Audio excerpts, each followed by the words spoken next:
நீங்க கட்டுற வீடு இல்ல பில்டிங்ல கம்மி பட்ஜெட்ல பிரிக் ஒர்க் பார்க்கணுமா? அப்போ இந்த வீடியோவை மறக்காம சேவ் பண்ணிக்கங்க.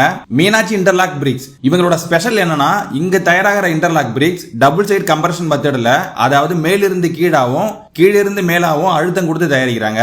அதனால எங்களுடைய கற்கள் மற்ற இடங்களை விட தரமானதாக இருக்கும். அரியலூர், தஞ்சாவூர், திருச்சி, பெரம்பலூர் இந்த சுற்றுவட்டார மாவட்டங்கள்ல எங்கேயும் இது மாதிரி ரெண்டு பக்கமும் அழுத்தம் கொடுத்து இன்டர்லாக் பிரிக் தயாரிக்கிறது இல்ல.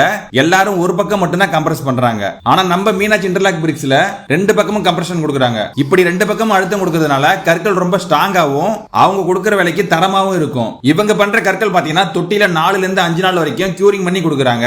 இவங்க கிட்ட பாத்தீங்கன்னா பிரிக்ஸ் 2 சைஸ்ல அவைலபிளா இருக்கு. 6 இன்ச் 8 இன்ச். பொதுவா இன்டர்லாக் பிரிக்ஸ் அப்படின்னா காடி சின்னதாவும் பா ஷேப்ல தான் பாத்திருப்பீங்க.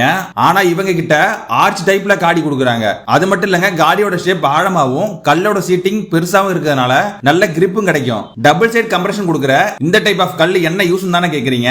டைம் சேவிங்காவும் சிமெண்ட் சாண்ட் தேவையில்ல. அப்படி இந்த பிரிக் மேல உங்களுக்கு பிளாஸ்டிங் பண்ணணும்னா உங்களுக்கு 10ல இருந்து 15% வரைக்கும் சேவிங்ஸும் கிடைக்கும். நம்ம நார்மலா யூஸ் பண்ற 5 செங்கலோட ஈக்குவலுக்கு இந்த கல் இருக்கும். நம்ம திருமானூர் திருமழப்பாடி பக்கத்துல அரண்மனை குறிச்சி அப்படின்ற ஊர்ல தான் மீனாட்சி இன்டர்லாக் பிரிக்ஸ் இருக்கு. உங்களுக்கு இதை பத்தின ஃபுல் டீடைல் தெரியணும்னா ஸ்கிரீன்ல தெரிய நம்பருக்கு கான்டாக்ட் பண்ணி கேளுங்க.